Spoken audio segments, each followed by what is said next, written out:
Okay, so today we're going to talk about editing patches. We're going to start with how I have my guitar hooked in. We're going to be using Guitarix. We're going to talk about why I choose to use this guitar specifically for editing patches, the reasoning behind it, and everything else, all the technical stuff.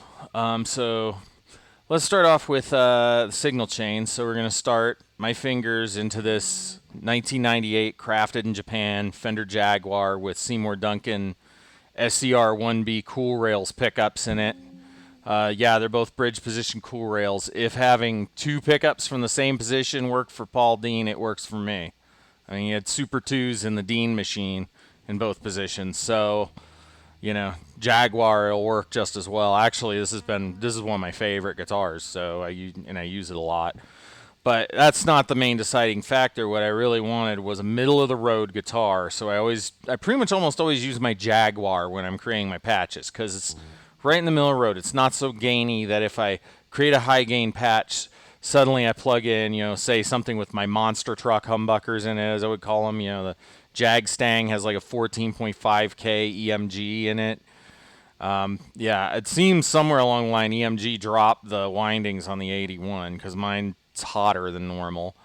Or my 17K Kramer Focus 3000 with basically the Chinese version of the Invader in the bridge. Those guitars, if I put them through there, it's going to be too gainy, too muddy, too thick, and it's not going to have a lot of tightness and definition. But if I go the other way and say use my CV Jaguar or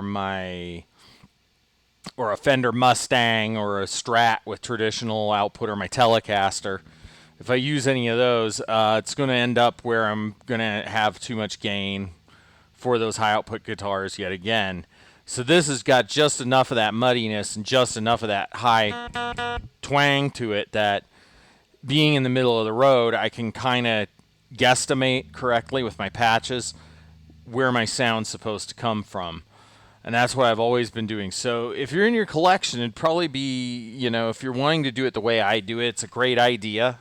If you went out and got yourself one of these and used this to a voltometer, and you could even just plug a plug in there and hold this on the tip and hold the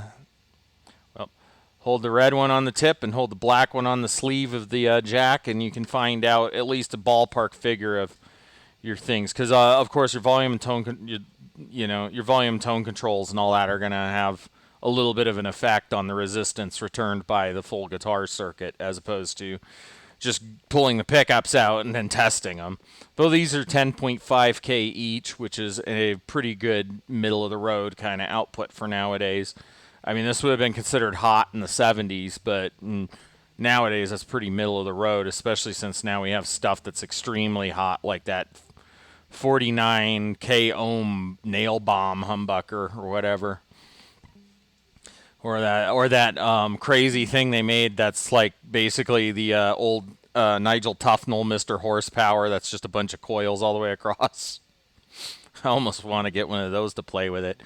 But yeah, we're just going to use standard Jaguar. Again, Jaguar specs, 24-inch scale, floating trem, rocker bridge, separate rhythm and lead circuit. You got the same knobs.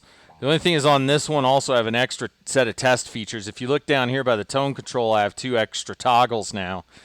I have a 3-mode setup on these cool rails, so I can actually, split them and, make them thinner. I can flip it. So I can change the output of each pickup. It makes a little more noise. One of my comments about Guitarix is that's an issue with it, is it really does not like volume control movement and toggles. So I only use it as like a last resort, but it would be one of those things that maybe, I don't know, maybe has something to do with my jack setup. But yeah, this is the perfect guitar for editing patches on there. Yeah, nice. I'm getting a little loud here. So I need to turn that down. Let's go ahead and take a look at my setup here. So of course, you have to use jack. Here's my audio routing for everything with my jack syncs and all that other stuff set up, so you can see what that is. Yeah, let's make sure OBS is doing its thing. Good. And then let's go look at the terminal. Over here, I have Also Mixer up. I'm on my mic boost. I've got the Fender Jaguar running straight into the front jack of this Lenovo computer. And, you know, you're hitting the front end. And one thing you don't want is you don't want the mic boost at all. You want the clean, direct sound of the guitar going through so it sounds nice and clean. I found it difficult to get a good distortion sound without that turned down. Now, that mic boost can be used as a tool. Say maybe if you wanted to spice up the input to your, maybe say, you know, you're starting out, you have a Squier Strat and you want a little more gain. Yeah, you could probably use that mic boost. You see how much more distorted and how much louder it is. And this Jaguar has some pretty, like I said, hot for like the 1970s pickups in it, so it will drive an amp to distortion pretty easily, even though it has a very good twang to it. It also has 500K pots, which fall in between. That's another thing not a lot of people talk about is the value of your potentiometers in the guitar. I have 500K pots in the lead circuit on this, which gives it a little warmer sound than, say, my other Jaguar, which has 1 meg pots in it, or my Jazzmaster. And it's a little bit more tighter and more defined than something like a, you know, 250Ks on a humbucker or whatever, which you'll lose a lot of highs to ground through capacitance. So basically, long story short, you lose highs with lower value potentiometers, and you also lose some gain as well.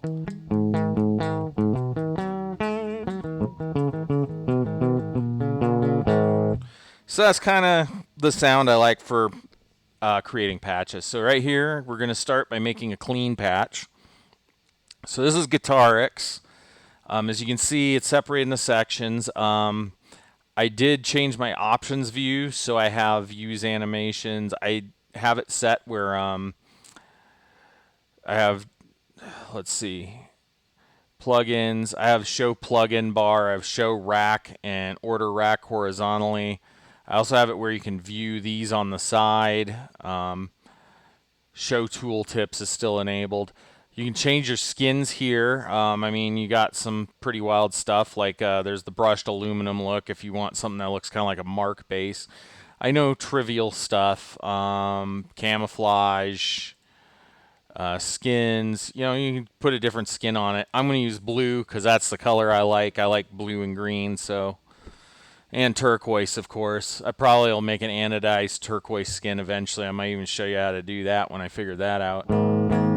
So yeah, here we are. Stock clean Jaguar, straight in. Right now I have no amp sims on.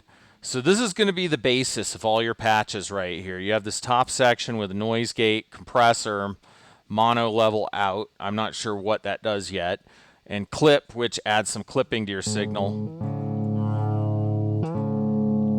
I guess, but more affects the distorted stuff. Your compressor takes away some of the volume but tightens things up, compresses a signal, and this is the noise gate.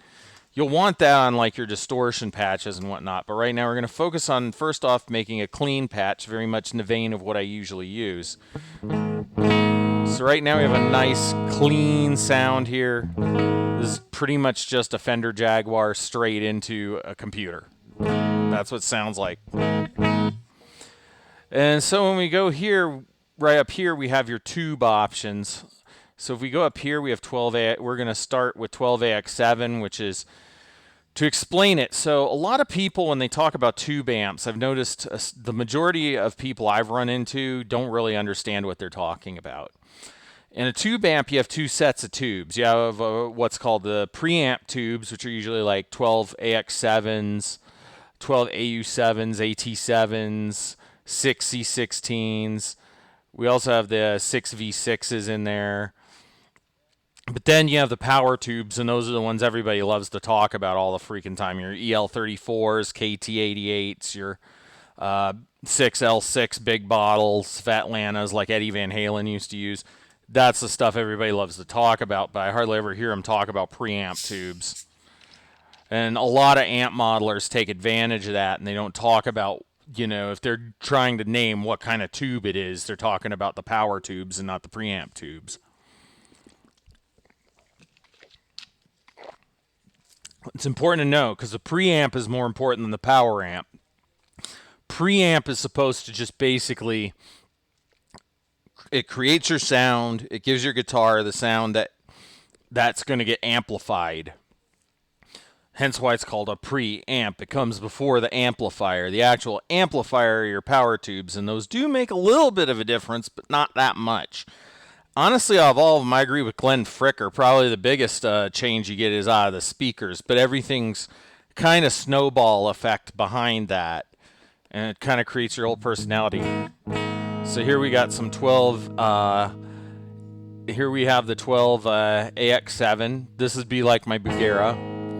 So let's turn the master gain up. Here we have a nice clean tone. It actually sounds like a lot like my Bugera, which is kind of what we're going to try to do. I have the presence on. We have a reverb setting here, which just adds a little bit of ambiance. So I'm going to add a little bit of that because I like the way that sounds. I've always liked having even when I'm trying to do like a complete direct track, I like to have some at least a little bit of ambiance to give the guitar a little character. I like using effects a lot. You might not want to. I mean, here's the difference between the two. And yes, I'm controlling all this mouse with reverb, without reverb, with reverb, without reverb. Now, one thing I must tell you about the effect of reverb that's really, really important to consider is also it does thicken up your tone a bit.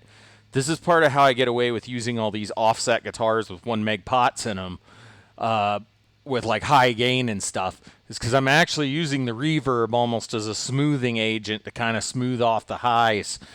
And in this case, what I'm doing is I'm just using the reverb, you know, to add a little ambience, but you lose a little bit of the highs because they're smeared by the actual echo reverb effect. It also makes it louder, so we're going to turn that master. Here we go. Now we're getting around the sound I'd want. Let's turn it down a little more. So I want kind of in that middle area, you know, because I like my tone to be a little. So there we go.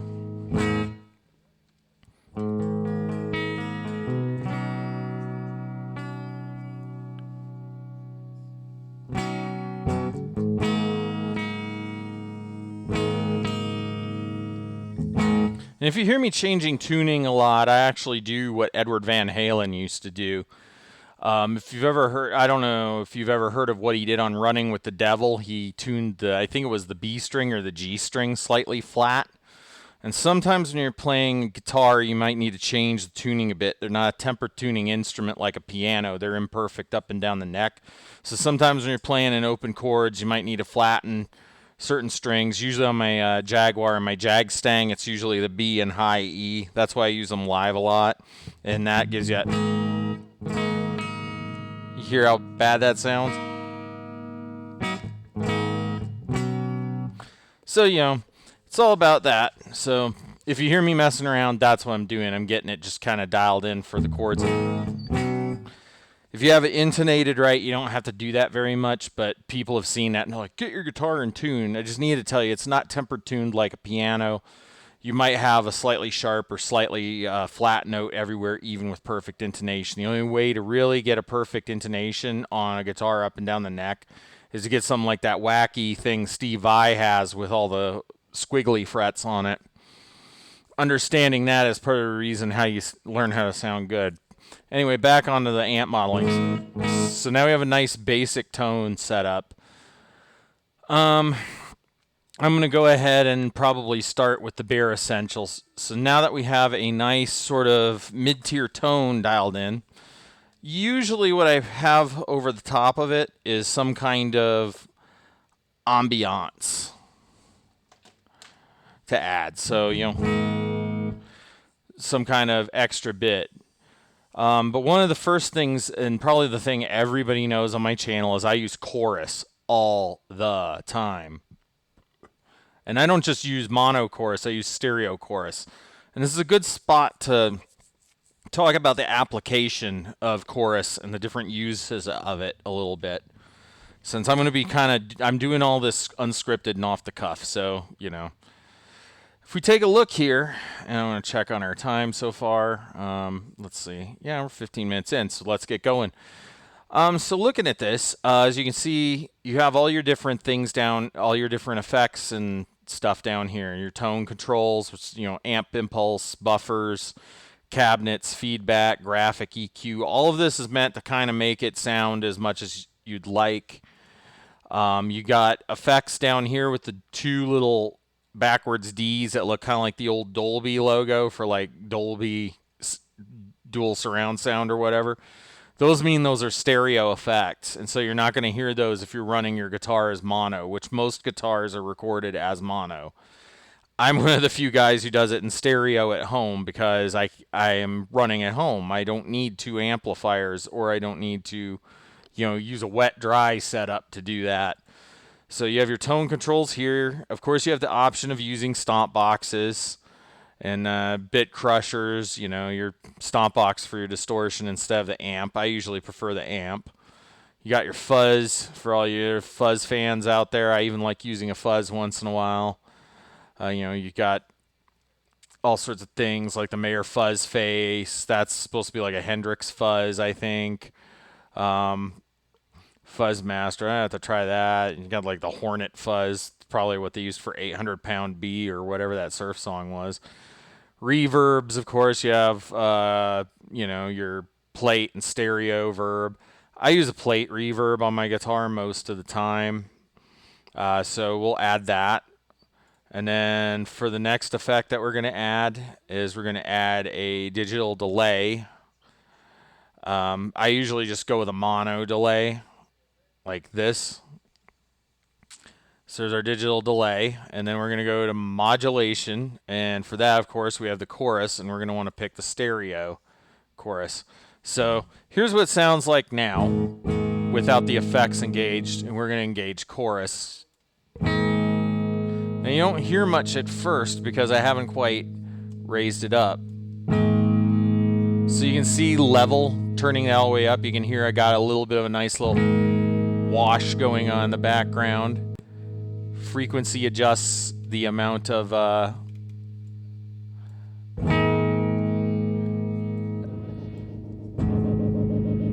and you'll want to turn the delay time up. The more delay you add. Now we're kind of in poly chorus territory.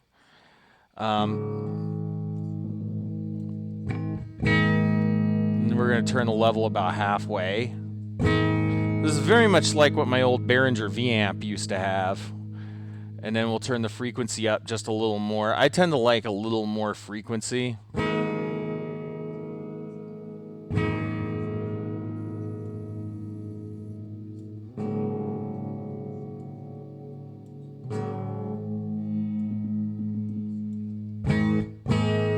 There we go. Now we're getting in that. Because I usually use stereo chorus for two reasons. One, I learned, so where I really kind of started to learn about 80s guitar chorusing effects, I like the 80s a lot. So I use chorus on like everything. And a lot of people probably don't understand that because it sounds great without, but I use it for two reasons. One, to give some movement to the sound, to create something a little bit interesting in the background about the guitar so you can kind of hear it moving around. But where it's not so over the top that, you know, it overshadows everything in the band. So when I'm playing there, it just adds to the overall casserole that is the band's sound and sort of gives the guitar just a little bit of a different character. So, you know.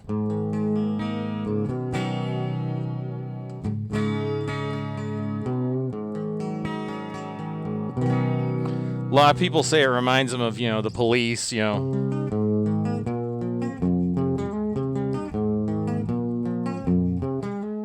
You know, or maybe Rush. Especially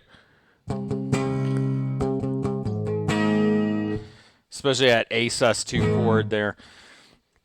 That's a lot of what I use for my clean sound on there is, you know. Now we're going to add a little more to it. We're going to add a digital delay.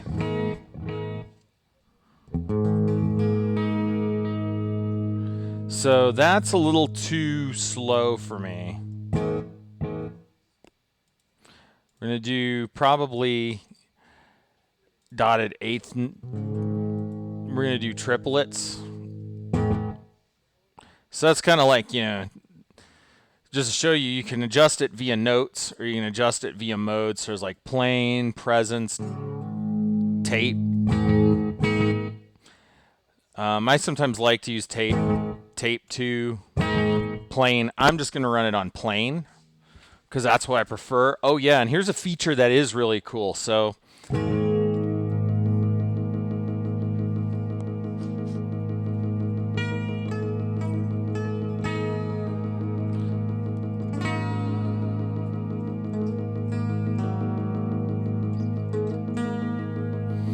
yeah, so you can freeze chords and notes with this if you have a MIDI controller. You can control this via MIDI. But right here you got, you know, you got sort of that, you know, that 50s sort of rockabilly echo thing going on. And if we go, I don't want that. 30-second.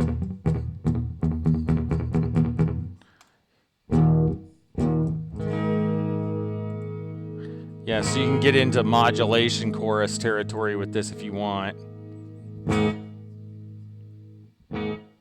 Dotted half note, half note, half note triplets, dotted quarter notes. And being able to do this actually allows you to have a very wide range of your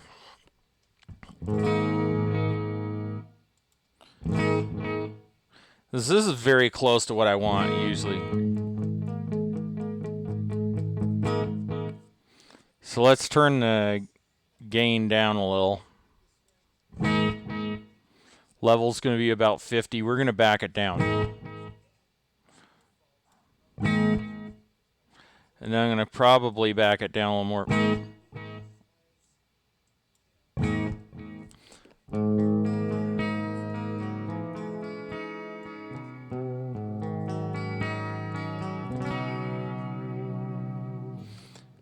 This is a pretty close sound. You got some nice trails to it. And then we got the last piece of trails we're going to add to it, plate reverb. And usually for this, I like to have a little more dry mix. But I want to have the decay probably turned way up. And then input 1 and input 2 will turn up for the diffusion.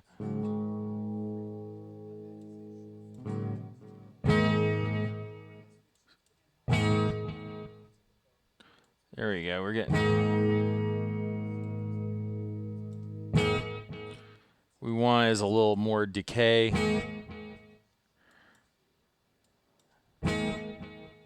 So here we got a really nice kind of clean sound.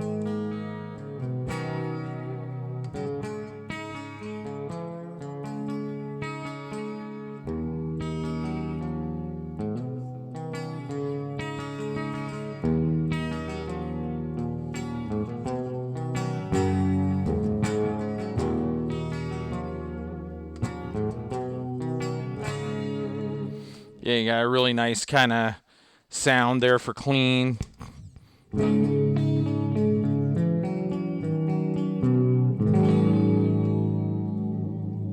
So there you go.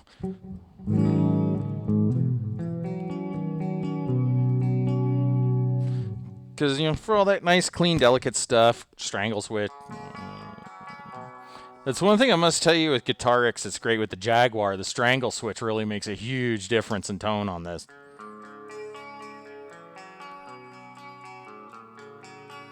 Yeah.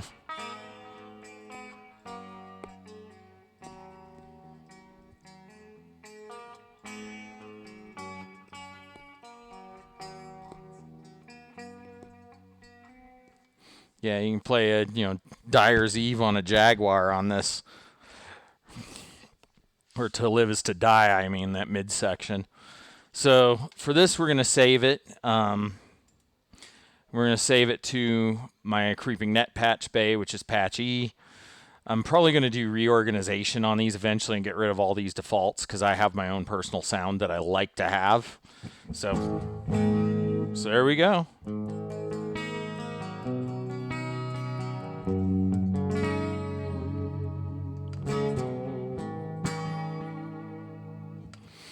So that's kind of what I do. What I do with that for just dialing in a clean tone. Now we're going to kind of dial in distortion because, of course, we know about 90% of everything on this channel is done with high gain distortion. So now we're here. Right now we're on the. We're pretty darn close. So what we're going to do first is we're going to turn all this stuff off.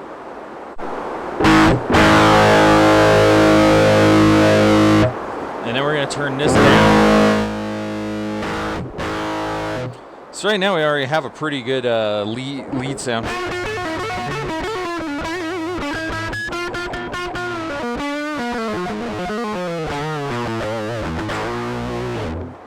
So a nice sound here. We're going to start by messing with every single thing.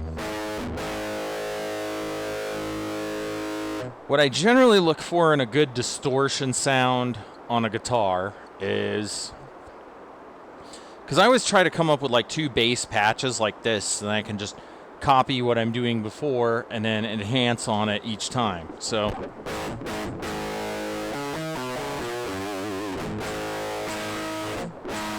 right now that sounds a lot like just direct in. It actually sounds a lot like my Fender Mini Tone Master, you know.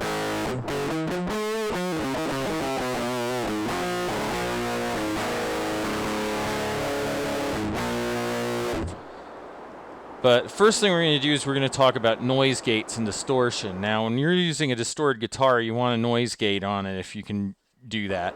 I actually use it on my live rig now. As you can see, I don't have it where it's fully all the way down.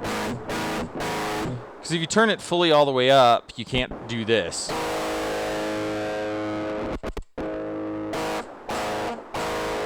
And here I've turned my volume knob down, which is more scratchy because, I don't know, there's something up with this cable or something up with the way the circuit is, but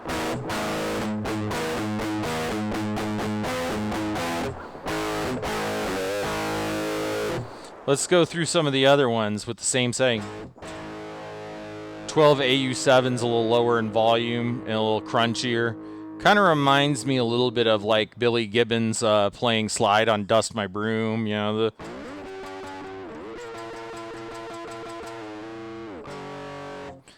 yeah, or something like that. 12 AT7, a little more nail. Kind of reminds me of the old Special 130 I used to use in Lithium. It's kind of what it sounded like. 6 DJ8, 6 C16, 6 V6, 12 AX7 feedback.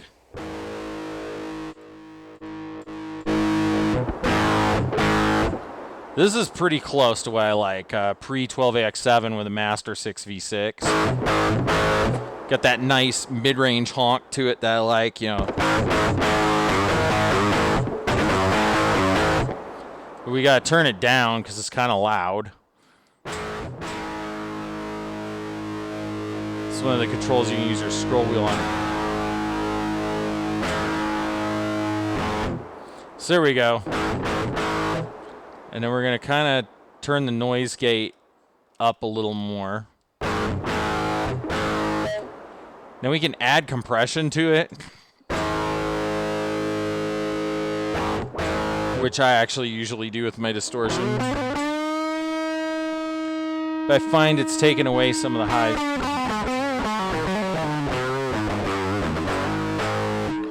Now we're going to look at what each one of these controls do. So master gain is volume, pre-gain, this is distortion, which is all the way up. So it's kind of your clean tone. This is full up, drive. So I usually like a lot of gain on my sound. Let's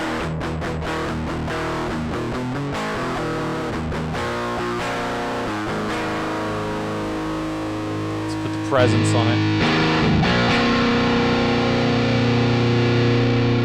Let's turn that down. Now we're really in the ballpark.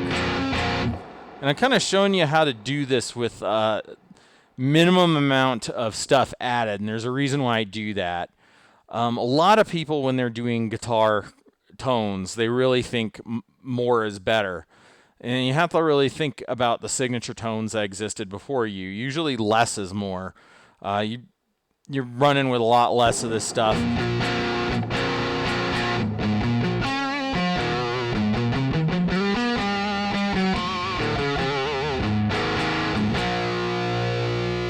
Let's turn that down, gain down a little. Because we don't want the gain to be eating up our lows. And then we can put a bass boost on it. See how that eats up your lows?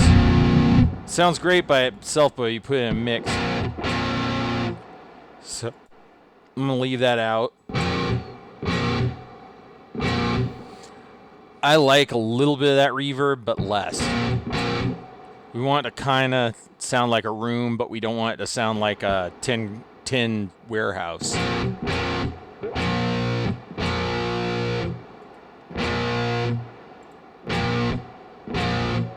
Well, there's a little more ambience to it.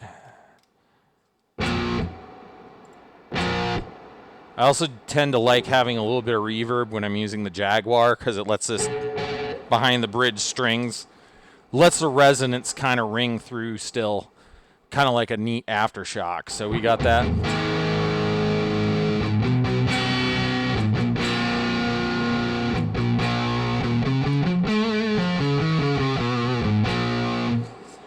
Now we're going to explore some tone controls a little bit on this. So we have an amp impulse. So that's like a JCM 800 style, you know, your classic, you know.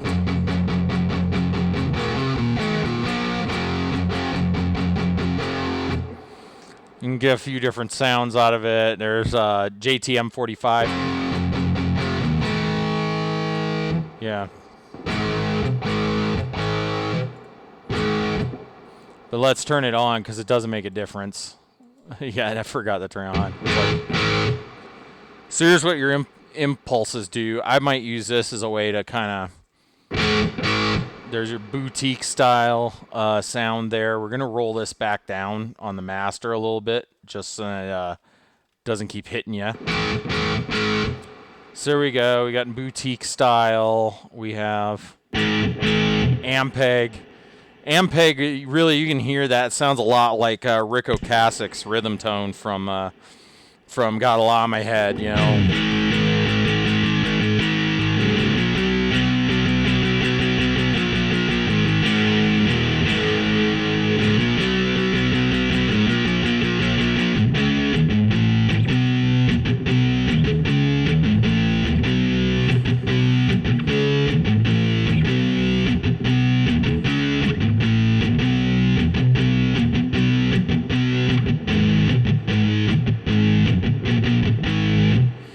Yeah, I might have to play with that one later. That's honestly, I know it sounds funny because he was a rhythm guitarist, not the lead guy. Elliot Easton was the lead guitarist, but that was probably one of my favorite rhythm guitar tones of all time is Rick Ocasek's rhythm sound off of Got a Lot on My Head. And I swear it's the Jazz Master on that one all gained up. And that Jazz Master sound awesome, just gained up like that. We're going to go back to my bridge pickup. Rectifier style. You might recognize this EQ curve.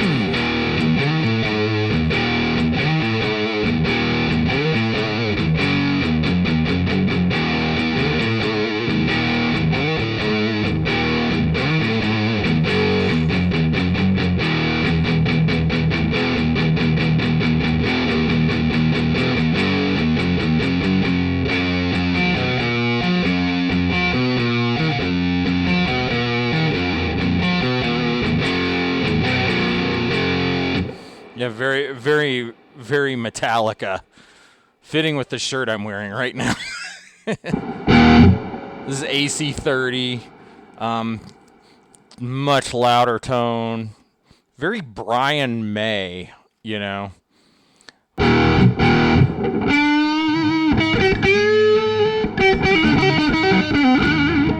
actually like it. It's very articulate. I haven't used an AC30 sound very much, so we'll probably play with that some more on some of these patches. Bassman style. Now, I must tell you something. The history of amps, a lot of the early Marshall stuff was based off the circuit of the Fender Bassman.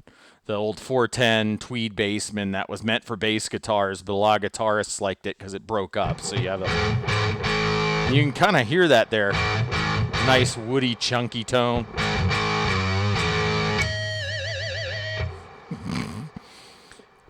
So, you know, I actually would use that. And we have the tube style. That's actually very Van Halen, you know.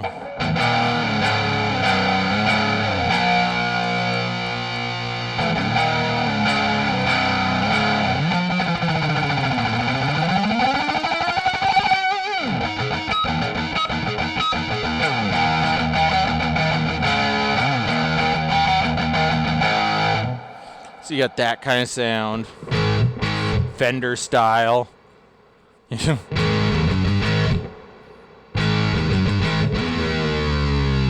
Yeah, very much Ted Nugent, really. There, I guess you could say, because of the whole thing. Because he used to use a whole batch of twin reverbs cranked to 10. I'm gonna go back to JCM 800.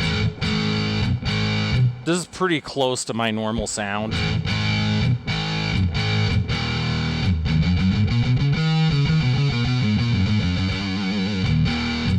But what we're probably going to want to do is throw an EQ before that. Now, I would normally be the kind of guy that would want to maybe put this, you know, put this there.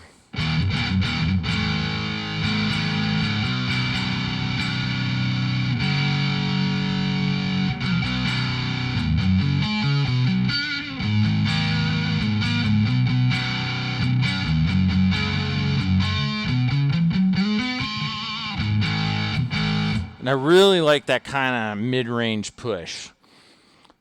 So with the graphic EQ, this is a very good EQ curve for a guitar, because a guitar is a mid-ranged instrument. You typically want between maybe 250 and 4,000 cycles. That's where most of your focus on your EQ is going to be. These outer edges are more kind of to add the top and bottom end. So I'll kind of show you how we selectively mix those. And probably why they have a full EQ is it's also meant to be used with bass and others. And I actually really like where we're going with this, so we'll kind of bring this one up. We'll bring frequency up.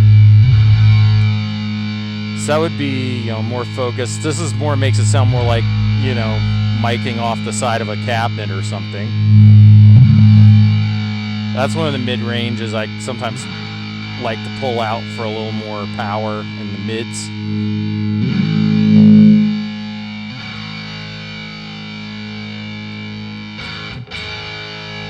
But this makes it sound brittle, so we'll want a little more of that. And then we're gonna bring this one up. That's kind of that barky mid-range I like. We'll bring it down. So right now we're really getting into that, you know.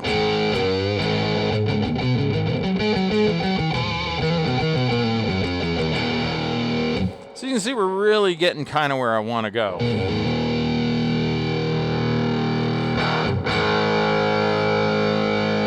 Might want a little bit of that. That's kind of that Van Halen-y Kerrang at about 1,000 hertz.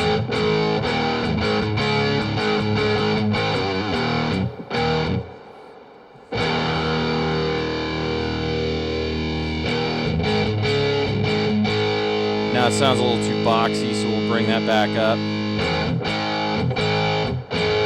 Nice bit of side curve there. And then here's 2K.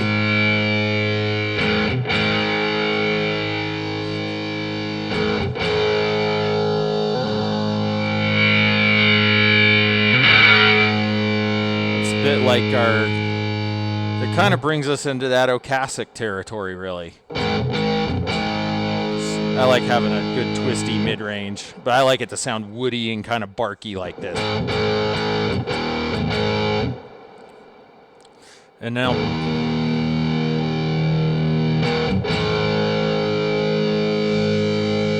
Here's where we start entering into DoD death metal territory, you know. That's actually kind of useful sometimes at the 8,000 cycles to get a little more. Now we're getting more into that lover boy kind of territory, you know.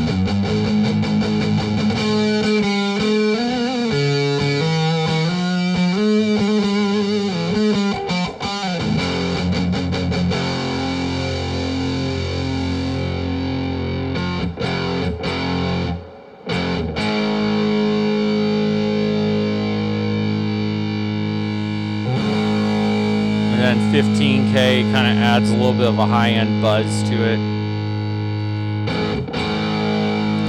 I don't like a lot of that there, but we're going to bring that up for a little more strength in the highs.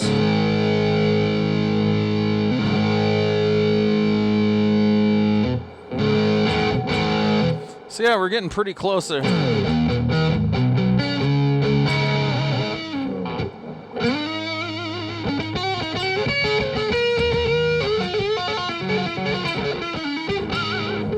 I was like a little bit of that kind of violence slickness. And when I'm dialing it in, because the Jaguar is middle of the road, I want it to have kind of that middle of the road of my distortion sound. So as you can see, we're not too terribly gained up, and we're not too terribly, we're not too undergained, you know. So it's...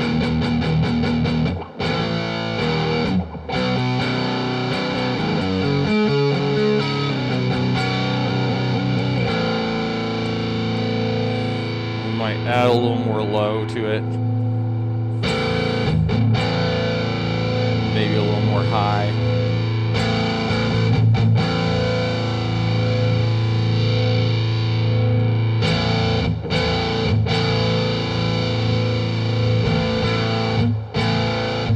I love using suspended second chords there because you're going to hear me using those a lot.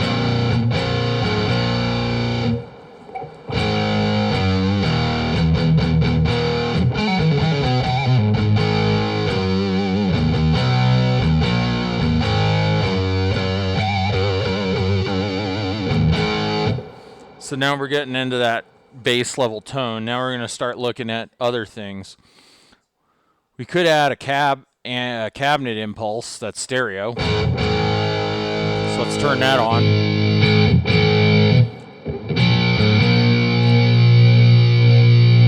That's 4x12, 2x12, Fender Twin kind of sound. 1x12, it's 4x10 like a Bassman, 210, high gain, Twin, Bassman.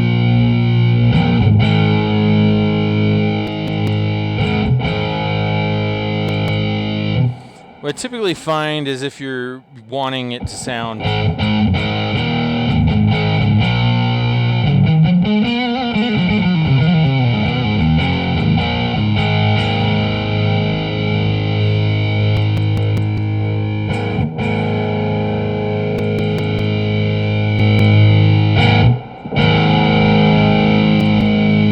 so you can do that, and if you want to delete it, you just double click on the side rails like that.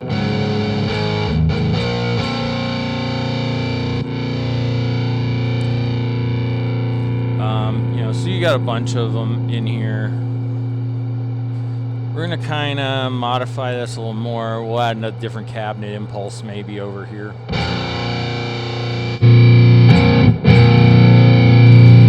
Try and get it a little more.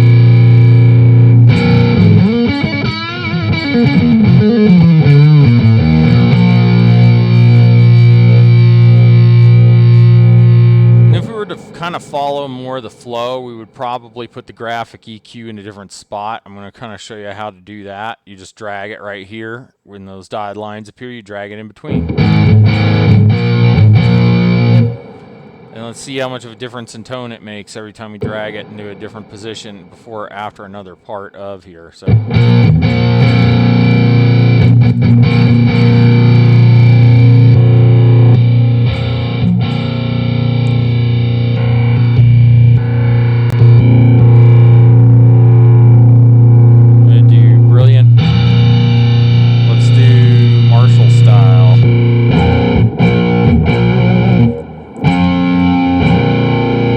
Let's add a tone stack maybe to the amplifier, like right up here. Let's see what that does. In a way, we're building our amplifier, so we'll do a JCM 800 tone stack.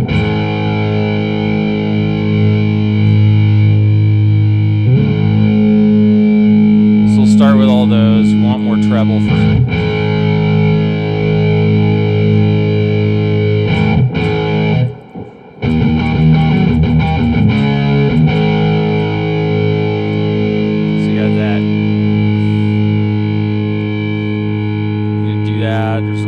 style tone stack, Junior, Gibson, Angle.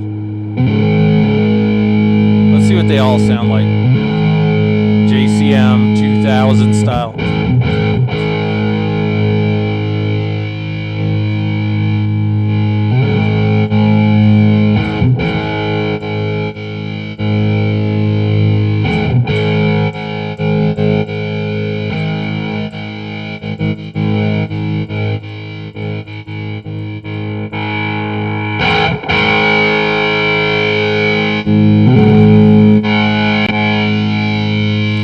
This would be close to what my Guitarix has. So we're going to turn bass up just a little, treble up just a little, mid-range up.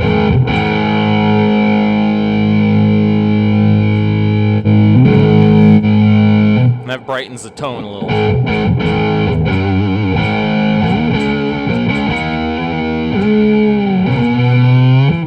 So we're getting a really good kind of...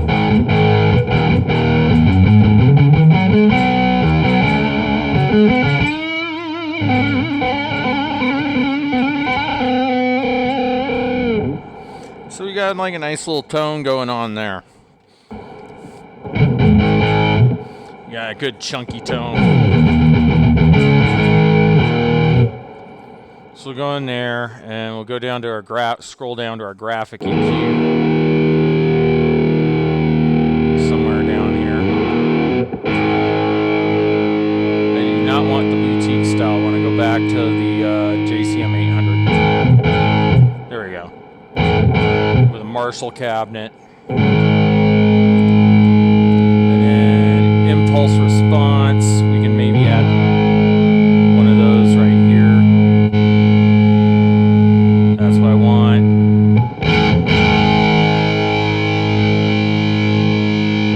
There we go.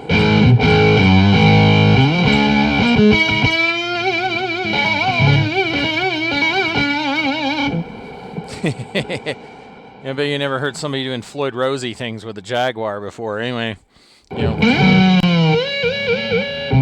So we've got that. We're getting our sound kind of dialed in. And each one of these little pieces go in. So I was trying to do it minimalistically, but I'm kind of just showing you what you can do.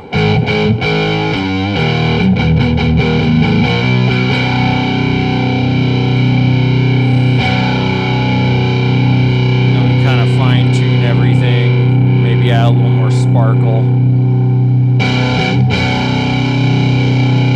You don't want too much. Just want a little bit of that 8K.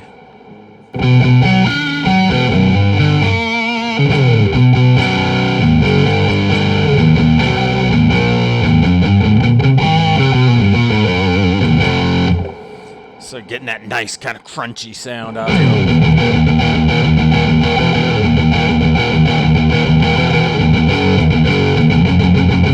So my sound's supposed to be really good with all the different things. And then we're going to kind of roll this back and make sure our noise gate's doing. So we're going to roll the volume back quietly.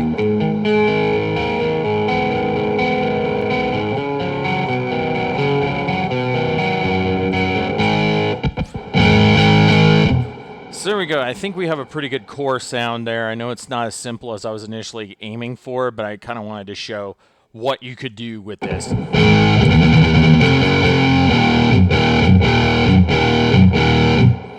you got a nice ambient sound. We got some of that going. Now let's move to the most important thing on here is the chorus again. We're going to want to turn the delay up.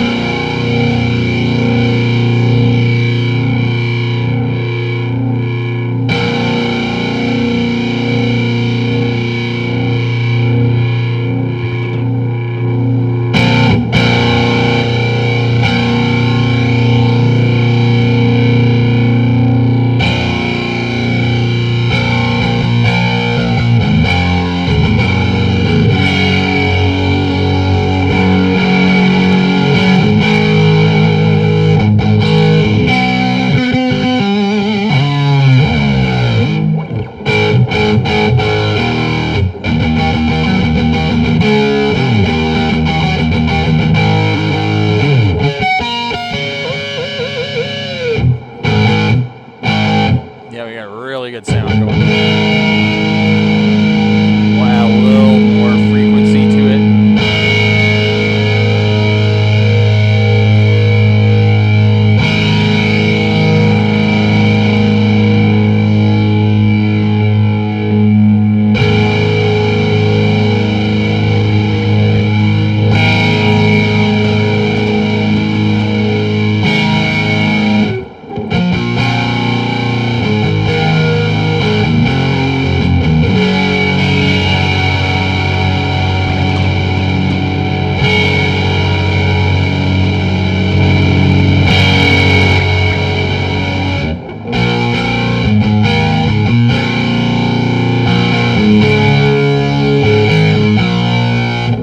So there we have it, that kind of light laser kind of sound going on in the back, if you hear it.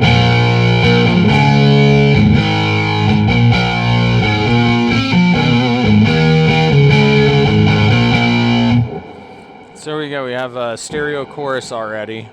Then we're going to kind of throw my other typical thing over it. So we're going to go here, guitar effects. We're going to go to we're going to go back to reverb. We're going to add a stereo plate reverb to it, and we're going to turn that on. There we go.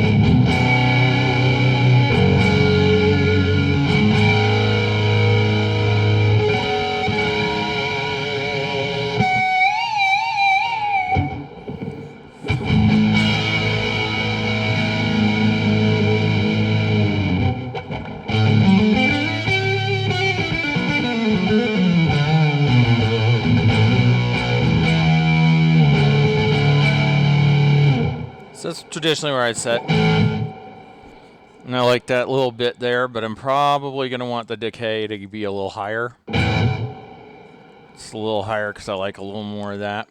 There you go, we got a nice one. We're going to back off the wet. We're going to input a little more here. Get a little more going there.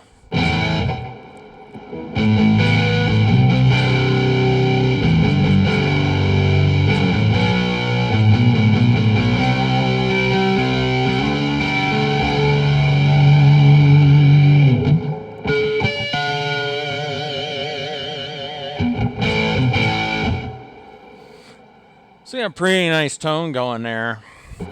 Pretty gnarly. It's got a good middle of the ground kind of chunk. Now you'd be asking, would I add a delay in the back? Yeah, we're going to do the classic way I used to do it. Again, digital delay. We're going to throw that behind everything else in the mono rack over here. which I'm now figuring out this is your mono rack, this is your stereo rack. Now that would be like a good setting for like gangs in the street, I would probably say, you know, Loverboy.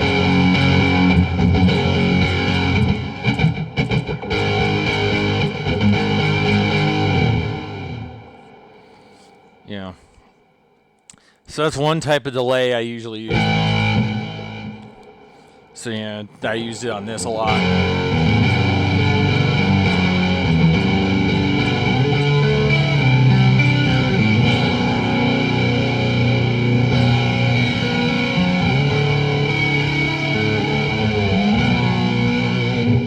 Might soon be time to put new strings on this one.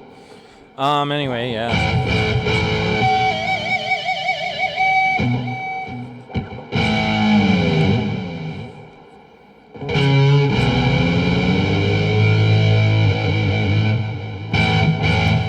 So there we go. We have kind of a nice sound dialed up here. So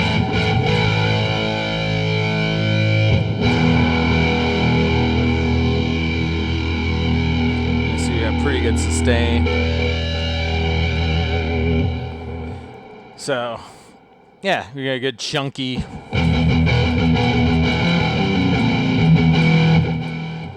So you got a nice chunky kind of metal tone kind of going on here. Now we'll go to new. If you want to create a new patch, let's start here. Let's maybe do a variant on this. So a lot of times when I'm soloing, I use a distortion sound. So it'd be like, and let's play with the harmonizer a little bit. So we're going to go in here under guitar effects. We got in here, we have miscellaneous, we have detune. We're going to put that before our digital delay, and then we're going to turn it on.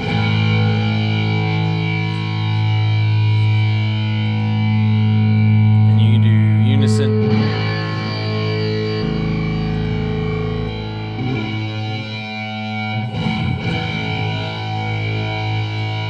So right now we're at half and half.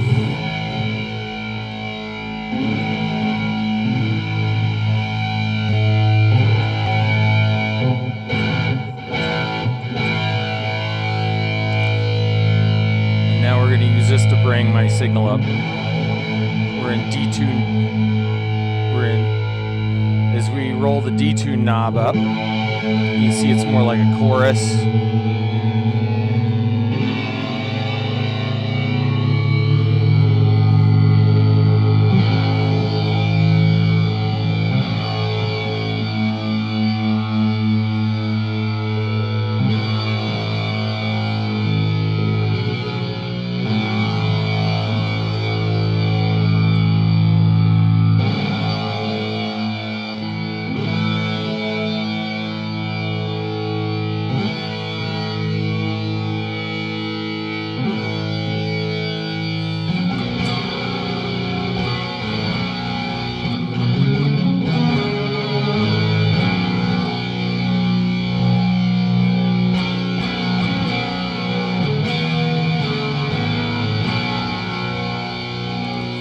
Usually for this, I would probably put it actually beforehand. That's one of the reasons. And you see it's kind of robotic sounding, you know?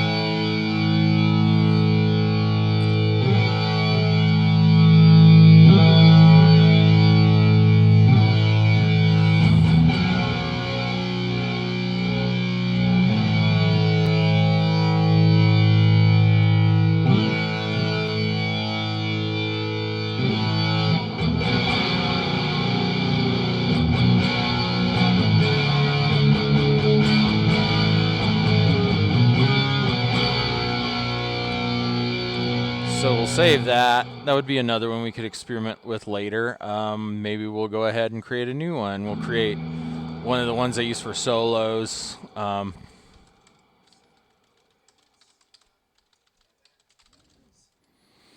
So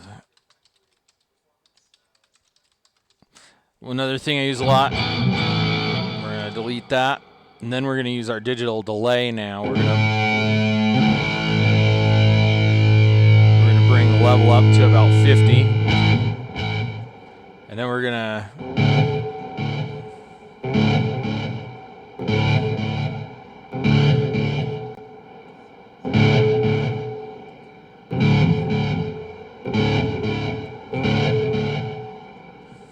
so now we have that.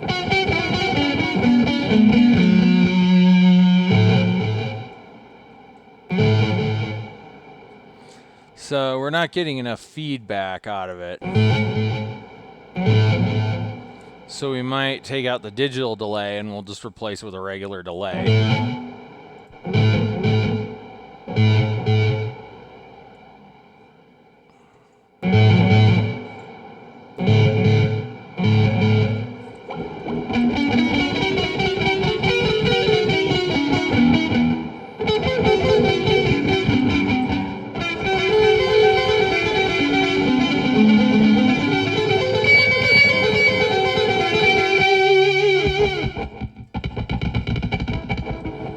Yeah, you might remember this part from like Night Ranger.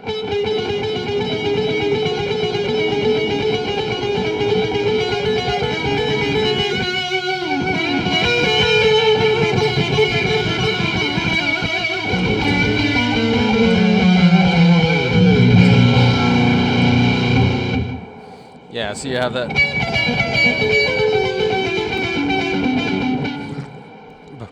But if we're going to do it Smoking 66 style, we'll do it this way.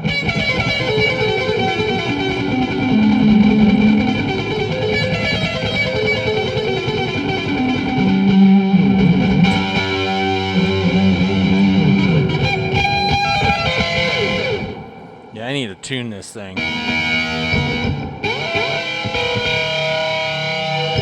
I might have to do an intonation check after this. Anyway, but yeah, there's your tone, you know.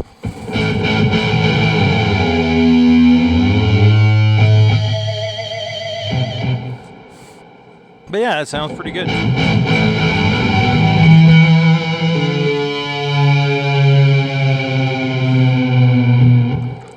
Cool, huh?